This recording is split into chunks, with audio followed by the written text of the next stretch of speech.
Hello GEVS parents, Mr. Pez here. We're going to talk about the EDSBY app.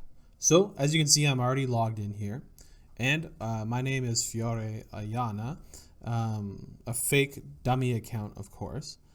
So here you'll see at the top you have your account settings, your portfolio, your recent activity. So in your account settings, you can change your login information. You can change, that's where you can change your password. So just go, current password, new password, and then you'll do a verify one. You have your personal information. So if you move or you change your email address or something like that, you can change that. Oops. And then you have other settings as well. So here you can change your default language. So you can also use your logout. So let's say that you are sharing this device with another person in the house and they have a different login. Well, log out and then they can log in themselves. Here we have Launchpad, and here you can find a whole bunch of help files and videos. So these are step-by-step instructions on how to do things, and these are produced by EDSBY themselves. So if you don't want to go searching for the help materials that we make here at the public board, this is a good resource as well. All right, let's get into our student. So we have plan an absence, and hopefully you are familiar with that. You can plan an absence, change it from the date. So that's a student that I'm taking care of, and they're right there. You can add more students. So let's say you have another child. You should be able to add another one. Of course, I don't have any other students, so I can't. Then you tell it from when. So if you hit that little calendar looking thing, it will ask you when you want to plan it. So let's say I want to plan it for tomorrow, and just tomorrow from the time. So you're going to want to choose the time beginning of the day, and then you're going to want to choose the end time. Then it'll ask you for the reason, and you can leave a comment as well. I'm not going to put that in just because I don't want to confuse anyone else who has access to this account.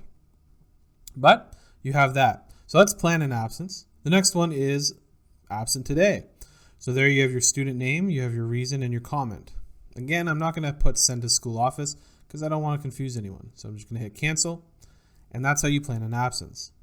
Now, let's say you want to look at Learning Story. So Learning Story will only be populated if teachers have been using it. So not every teacher uses EDSBY, so this might be empty. However, if teachers are using it, it might be full. So you click on Learning Story, and you can see everything that this student has done.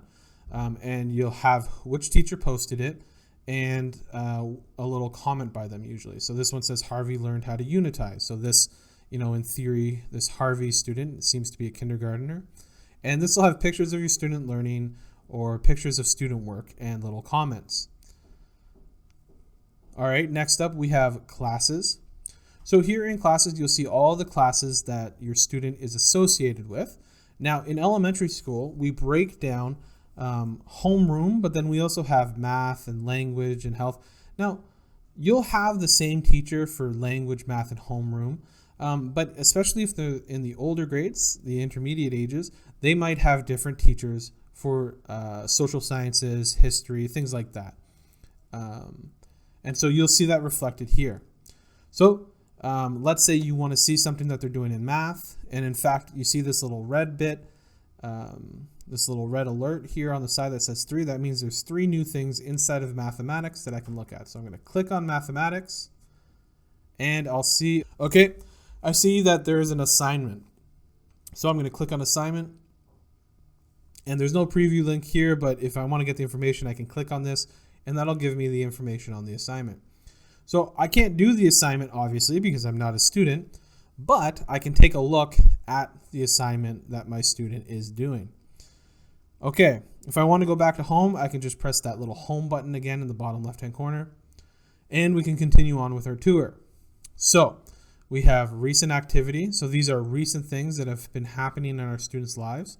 So you'll see that assignment for Friday, November 6th is on there, right? You can sort of see what's happening. Now, this only works if the teacher has decided to use EDSBY. If the teacher is using Brightspace or Teams for their main organizing factor, then these will not be updated. So please keep that in mind. If I want to go back, then I have the calendar. And this again has the different days. So the days right up top there. I can toggle between days, and I can see, if I want to check out what was happening on Friday, November 6th, I can click on that, and I can see, there was an assignment in health education, and Harvey was absent those days. Oh wait, no, he was there on homeroom in room 107, so that's solid. That's good. Okay, so you can check all of that stuff out. If you want to get back to your home view, hit the home right there. But we're kind of past all that. So next, let's say that Harvey is in a group. So I can go to the next one down on the tab here with the people. And these are all the groups that he's a member of. So it looks like Harvey's a member of the Empower group. So I can click on that and I can see, they have today's keywords for Empower. So if they're a member of any sports teams or like a coding club or something like that, it might be in groups. Okay, next up we have the envelope, and that is for messages. So this account doesn't have any messages currently because, well, it's a student account, a dummy account. It's not a real one. But let's say that we want to message the teacher. Well, we can go to the pencil in the top right-hand corner. Let it load. And then we can type in the teacher's name up top here, and then enter a message here. Then when we want to send, in the top right, we have that send button. And let's say we want to cancel our message, which I want to do because I'm not going to send it to anyone. You can type cancel. So that's how you send a message on the app. Next up, we have the calendar. And this is kind of like the calendar in the class. So if we want to hit on the days, we can toggle between days. And if we want to hit settings, if it will let me. So my little recording device is in the way. We can see which things we want in there. So if we don't want the group calendar in there for Empower, we can take out the Empower group in the calendar, and then updates on the Empower will not show up. You can change which updates show up in the calendar. Okay, if you want to add something to the calendar, you can go to the plus and then add something. And then finally, we have the alerts or the notifications. So this says I have no current notifications, so everything has already been checked. But if there's something new, like a new message, some new thing in your child's learning portfolio, it'll show up here as well. Now, finally, if you want to get back to home, you hit the home button and you are back at your home. So that's just a brief overview of the EDSBY app on an Android phone. As soon as I can get my hands on an iPhone, I will give you one on an iPhone. Okay, I hope that helped.